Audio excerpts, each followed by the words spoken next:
Baik, kita langsung kepada kitab At-Targhib. At-Targhib, At-Tarhibnya Imam Ibnu Hajar Al-Asqalani. Kita sudah sampai kepada lanjutan. Kemarin kita sudah bicara tentang menggunakan siwak.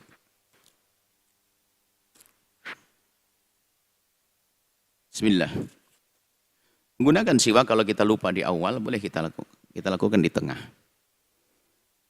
Bahkan dalam keadaan sholat sekalipun, Anda tidak usah ragu. Cuman bedanya kalau dalam keadaan sholat, Anda harus menghindari gerakan 3 kali gerakan berturut-turut. Sudah Allahu Akbar, takutnya belum siwakan. Anda masih bisa. Untuk mendapatkan, sekedar mendapatkan kesunahan.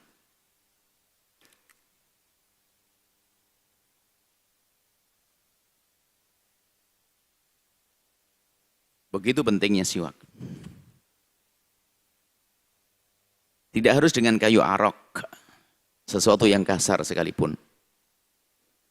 Apapun yang kasar boleh. Kain yang Anda gulung boleh. Ujung jubah, sehingga torf ujung baju. Tidak apa-apa, ujung surban. Mungkin ada mengatakan kok jijik, yang jijik memang jarang membersihkan giginya. Kalau bersih ya nggak ada masalah kan begitu. Yang repot adalah yang jarang bersihkan giginya. Kemudian juga begitu pentingnya Anda boleh minjem siwak tetangga. Nah, jemari tetangga. Karena kalau pakai jemari sendiri biarpun kasar, ulama mengatakan tidak harus pakai sesuatu yang kasar yang selain daripada dirimu sendiri. Paling utama adalah kayu arok, kayu siwak. Kayu siwak itu bisa saja sebenarnya ditanam di Indonesia. Indonesia itu bisa tumbuh apa saja. Kayaknya kalau disebarkan di Indonesia, tumbuh di Indonesia, wah rame banget. Apa yang nggak bisa tumbuh di Indonesia? Baik. Hadis selanjutnya masih tentang siwak. Kayaknya pungkasan hadis siwak. An Zaid bin Khalid Al-Juhani. Qala, Sayyidina Khalid Al-Juhani berkata, "Maka Rasulullah yakhruju min baitihi li syai'in min as-salati hatta yastak." Nabi tidak keluar dari rumah ke masjid melakukan sholat. Kan rumah Nabi dengan masjid nempel. Semoga Anda nanti melihat. Jadi rumah Nabi, rumah Siti Aisyah, itu yang sekarang tempat maqam mulia baginda Nabi, kubur mulia baginda Nabi, itu adalah kamar atau rumah Siti Aisyah. Rumah Siti Aisyah. Jadi kalau Anda nanti ke Raudhah, amin, ziarah Makkah, ziarah Nabi, Anda masuk ke Raudhah. Raudhah itu antara kamar Nabi dengan mimbar. Jadi kalau Anda menghadap ke kiblat begini, ini di mimbar, ada mimbar Nabi itu ada mimbar. Antara mimbar, kiri mimbar, ke belakang dikit, itu kubur baginda Nabi Sallallahu Alaihi Wasallam. Jadi makam baginda Nabi itu antara rumah Nabi dengan mimbar. Itulah yang disebut Raudhah. Dianjurkan untuk sholat di situ lalu berdoa. Tidak usah sikut-sikutan, tidak usah rebutan. Baik. Dan Nabi tidak melakukan sholat, tentunya ini adalah bukan sekedar di situ, dimanapun. Nabi kalau sholat selalu menggunakan siwak. Rawahu At-Tabrani. Bisnadin la ba'sa bihi. Isnadnya, isnad hadis ini, kebenaran hadis ini, perawi-perawi dan seterusnya, dalam bahasan ilmu hadis adalah la ba'sa bihi, oke. No problem, nggak usah dipermasalahkan, bisa dipakai, gitu maksudnya. Wal hadithu, adapun hadis-hadis fi muwadhabatin Nabi, tentang muwadhabah itu, Nabi dalam muwadhabah itu terus menerusnya Nabi ala siwaki, dalam menggunakan siwak, kathiratun banyak. Hadis yang menjelaskan Nabi sangat perhatian dengan siwak itu sangat banyak sekali. Kemudian hadis berikutnya adalah An bin Abbasin, dari Sayyidina Abdullah bin Abbas radhiyallahu taala anhuma. Semoga Allah memberikan keridhaan kepada Sayyidina Abdullah, ulama dari sahabat. Kemudian ayahanda beliau, rakaataini, 2 rakaat bisiwakin, dengan siwak, ahabbu ilayya, lebih aku senangi. min an usalliya, daripada untuk melakukan salat sab'ina rakaatan 70 rakaat bi ghairi siwakin, tanpa siwak.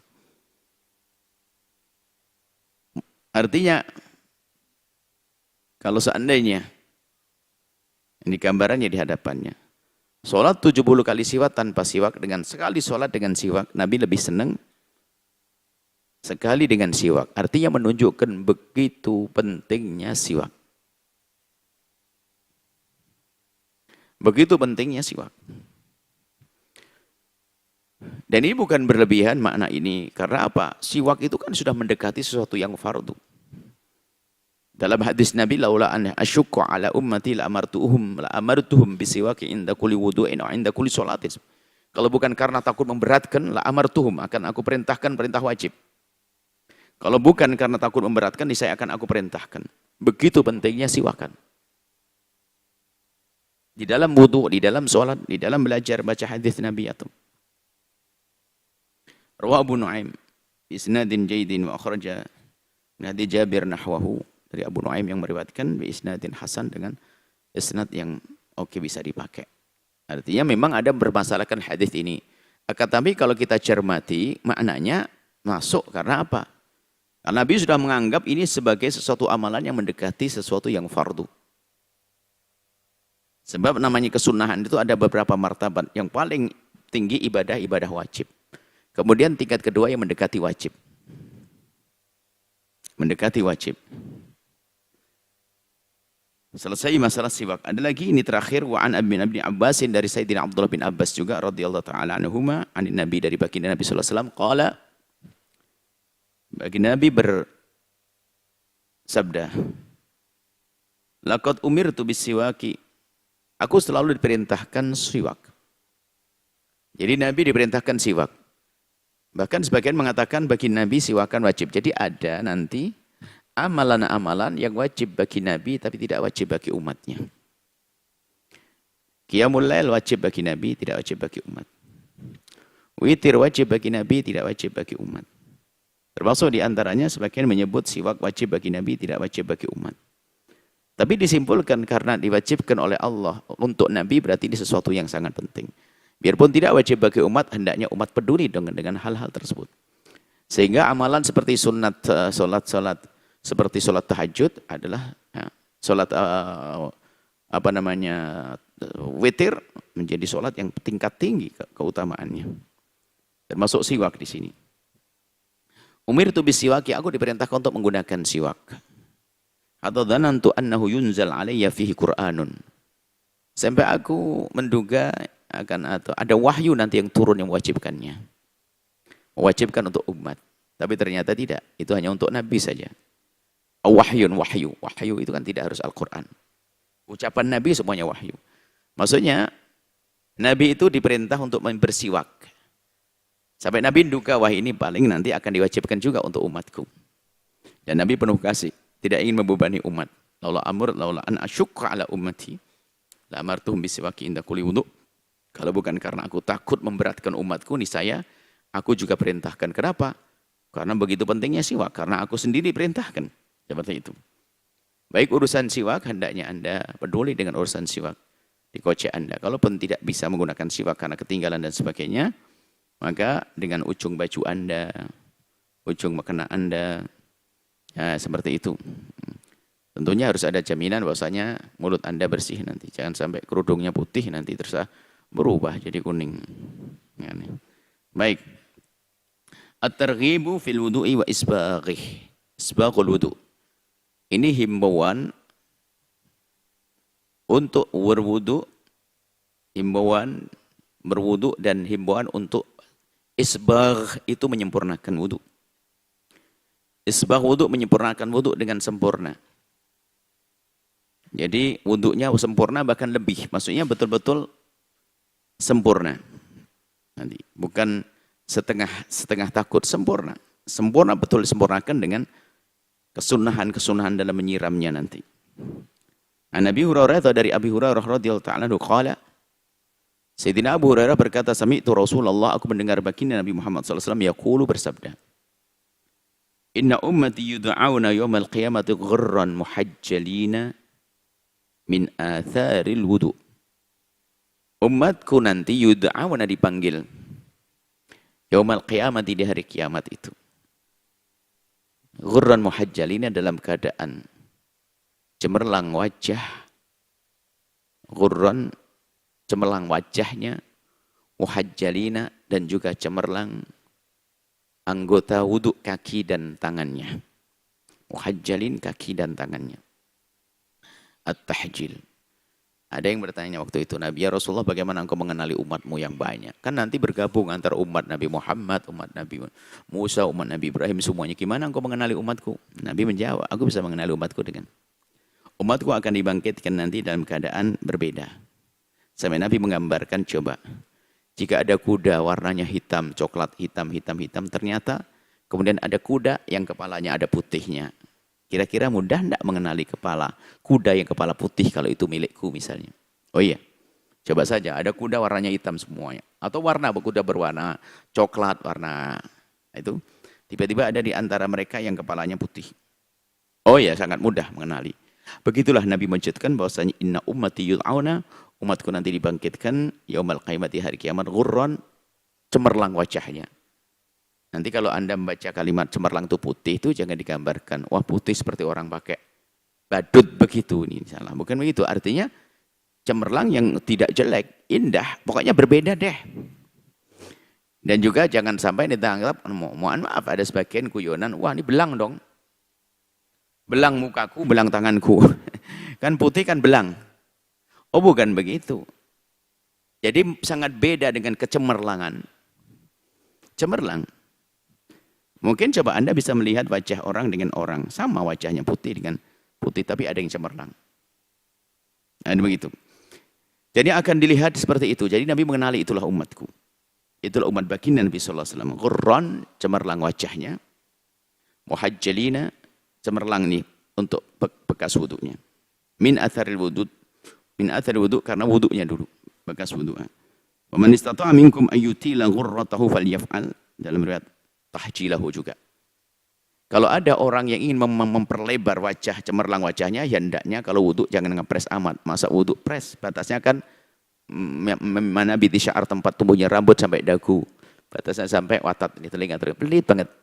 Ya jangan pelit-pelit banget ya, lebihkan sedikit lah. Waktu basuh tangan jangan mirfaqo ini pas pelit. Allah sini. Ya tambahkan sampai adud nisul adud sampai ke.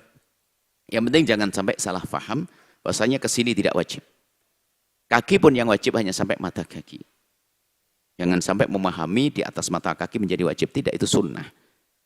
Sampai ada sebagian subhanallah ya, awam ya. Ada di satu ketika awam, sehingga ada perempuan karena awam banget. Ini pernah ketemu dengan keluarga waktu itu. Rupanya kalau di bepergian itu nggak berani, sudah nggak bisa sholat lagi, apalagi. Karena menganggap wudhu itu kalau basuh kaki sampai paha. Ini memang ada, yang namanya salah paham.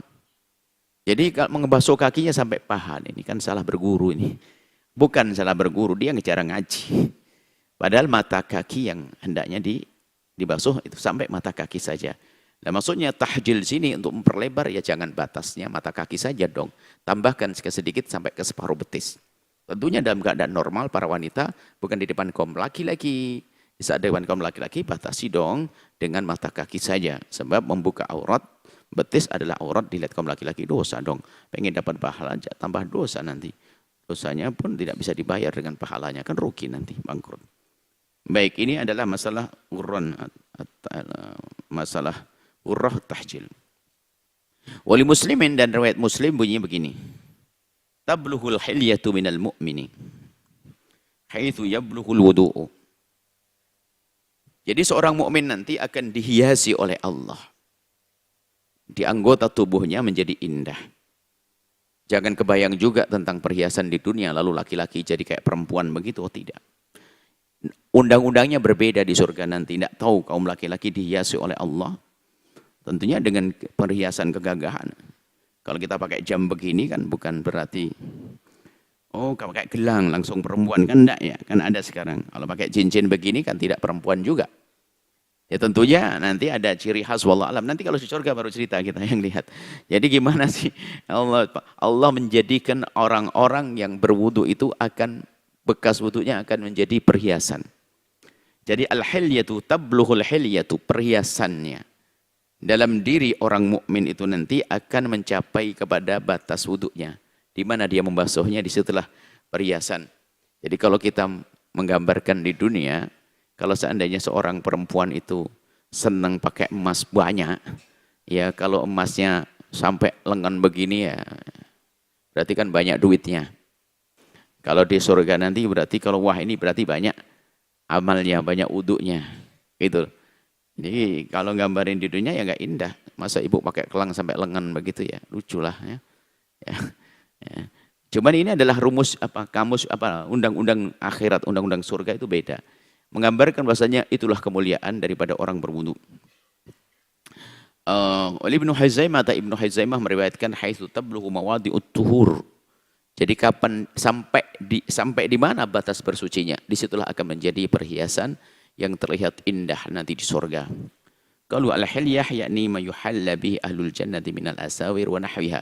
Adapun hilyah ini, hiasan ini adalah yang dipakai ma yuhalla bihi, yang dipakai berhias oleh ahlus jannati, oleh ahli surga, minal asawiri, daripada surga, gelang-gelang, kalung-kalung, gelang-gelang sur, aswar, gelang-gelang atau yang lainnya, perhiasan-perhiasan.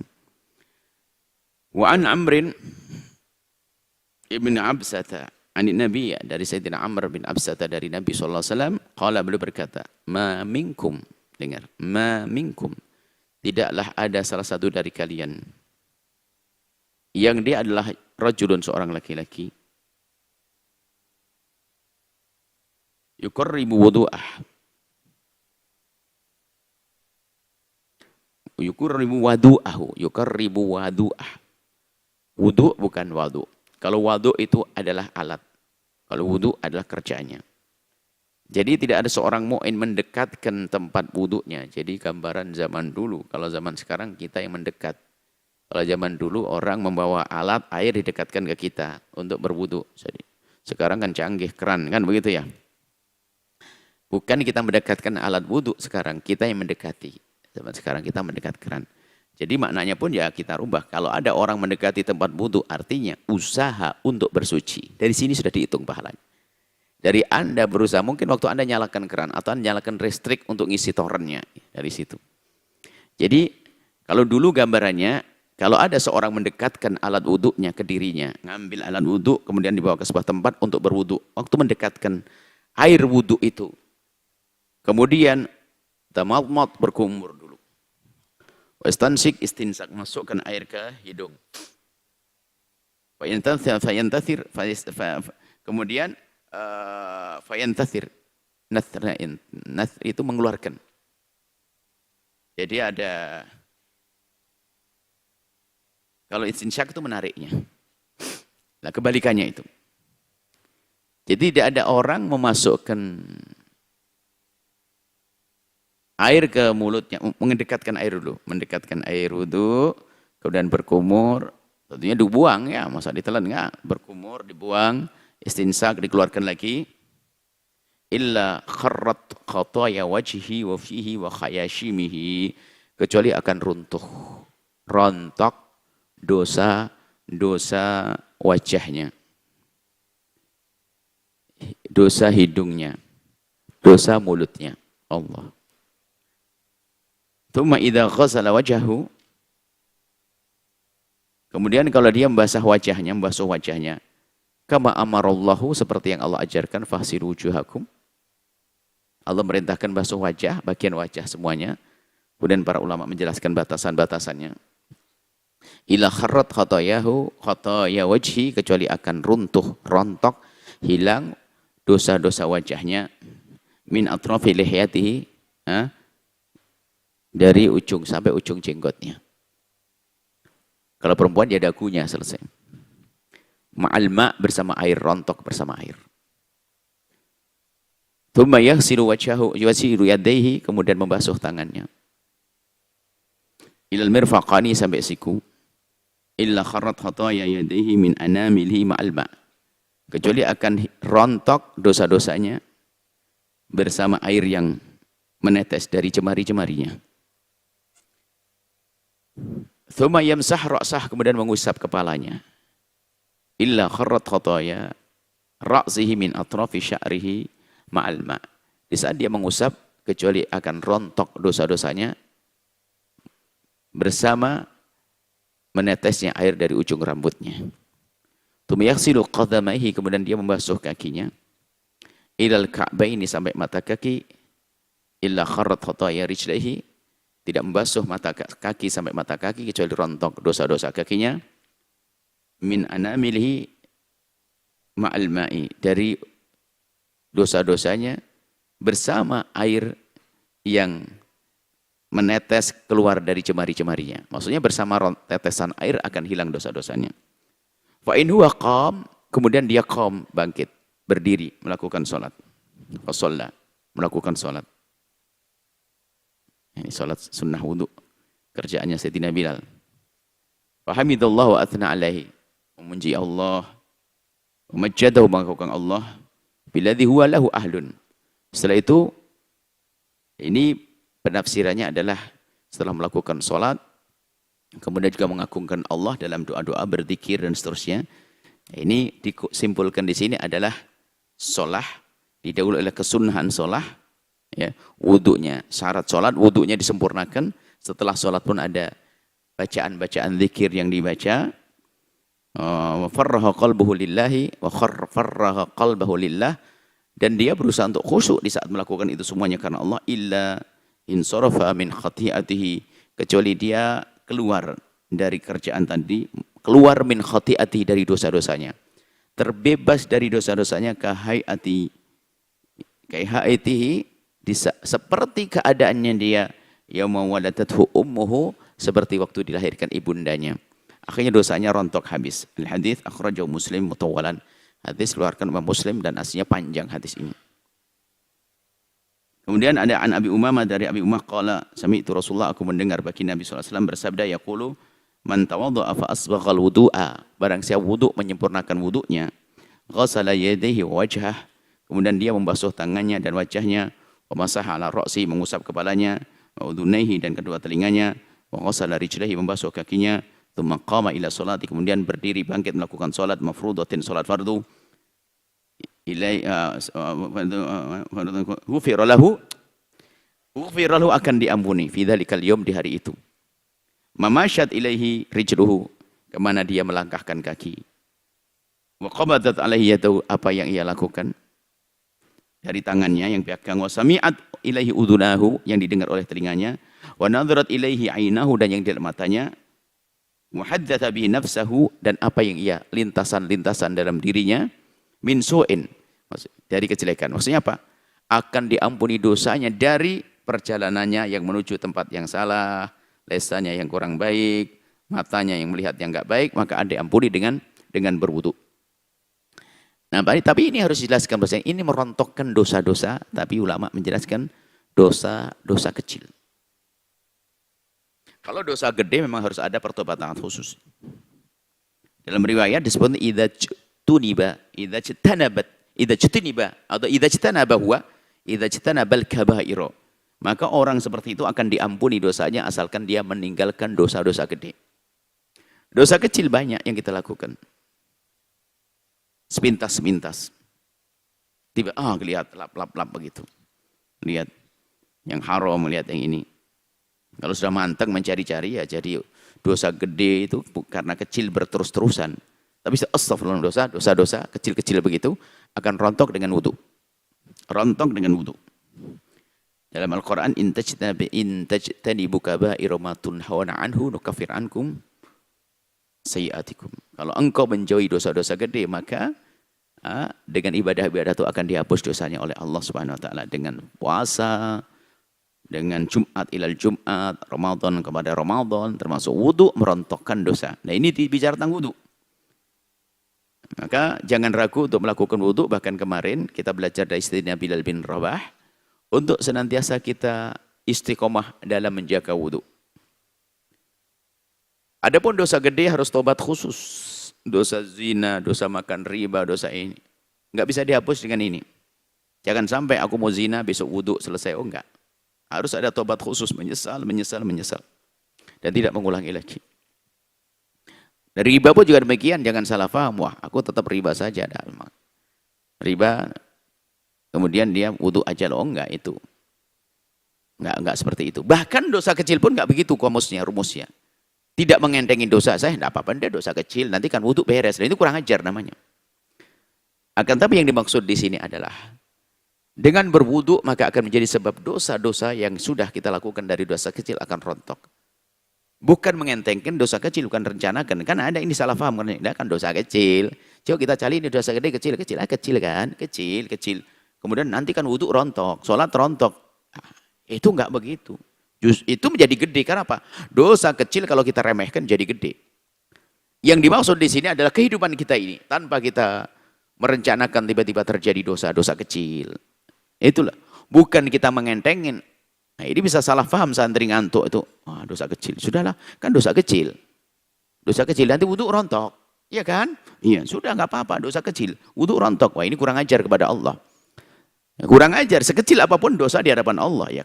Makanya dosa gede, segede apapun, kalau sudah terjadi kemudian orang tersebut menyesali dosanya, lalu mohon ampun kepada Allah, akan kecil, bahkan bukan kecil, akan hilang dosa itu. Begitu sebaliknya, dosa sekecil apapun kalau dilakukan dengan sombong, nah itu akan jadi dosa gede, karena dosanya bukan dalam dosanya itu, dosanya dalam merendahkan Allah. Nah kok kurang ajar depan Allah? Kurang ajar depan Allah. Biarpun bukan suatu yang wajib, tapi sopan santun aja dengan manusia nggak enak. Ini sama bapaknya kok kurang ajar, kan begitu. Ini dengan manusia saja nggak pantas. Biarpun kesalahan kecil. Kesalahan kecil ulang-ulang sengaja. Ayahnya nggak senang dengan itu, tapi bukan dosa gede. Bukan membuat kerugian yang besar. Hanya ayahnya nggak senang itu. Kemudian dia sengaja melakukan depan ayahnya, kurang ajar. Kurang ajar. Bikin marah juga, kan begitu. Begitu juga dengan Allah Jalla Jalaluh, Zat yang Maha Kuasa. Jangan kita ngentengin dosa-dosa kecil. Baik, kemudian wa fi riwayat, dalam riwayat, al-wudu yukaffiru ma qablahu thumma tasiru salatu nafilatan. Thumma tasiru salatu nafilatan. Sebentar. Al-wudu yukaffiru ma qablahu. Jadi wudu itu akan menghapus kesalahan yang belum dilakukan. Dan kemudian sholat yang dilakukan setelah wudu namanya sholat sunnah wudu, ya kita melakukan ya. Sholat sunnah wudu, mungkin bahasanya adalah apa sesaat disebut dengan syukur wudu dan sebagainya, terima kasih karena kita bisa wudu. Ya, aslinya sholat sunnah wudu. Selepas kita melakukan wudu, hendaknya dia melakukan sholat 2 rakaat. Itu pun tentunya kalau bisa. Kalau keadaannya nggak memungkinkan, apalagi buru-buru, misalnya seorang penuntut ilmu, ya sudah ustadznya sudah di kelas, kemudian dia baru wudu masuk kelas, langsung sholat 2 rakaat dulu. Jadi kan gurunya sudah ngajar, dia sholat. Itu salah nanti. Kalau pengen sholat tadi datang lebih awal sebelum ustadznya datang. Ya gitu, sebelum ustadznya datang. Jadi adab juga perlu pada guru. Guru adalah yang akan memberikan ilmu kepadanya. Ya sama, zikir itu boleh. Tapi waktu ustadznya ngajar tasbihan, la ilaha illallah, kan kurang ajar ini. Bukan zikirnya yang menjadi akhlaknya dia itu. Kan begitu. Jadi harus tahu tempat dong. Wa fi ukhra, dalam riwayat lain, idza tawaddu ar-rajulu, kalau seorang laki-laki berwudu, al-muslim, laki-laki muslim, perempuan juga, kharajat dunubuhu min sam'i wa basari, akan keluar dosa dari penglihatannya, dari pendengarannya, wa badan wa yadayhi, dari tangannya, wa rijlaihi, dari kakinya. Wa in qa'ada, kemudian duduk, qa'ada maghfuran lahu, kemudian dia duduk saja, maka saat itu diampuni. Setelah wudu selesai, diampuni oleh Allah Subhanahu wa taala dari dosa-dosa kecil tersebut. Baik. Walid Tabrani, Imam Tabrani meriwayatkan anhu dari Sayyidina Umamah, berarti lanjutannya. Idza tawadda ar-rajul kama umira, kalau ada seorang laki-laki berwudu seperti yang diajarkan, wudu yang benar memenuhi syarat-syaratnya, bukan wudu-wuduan.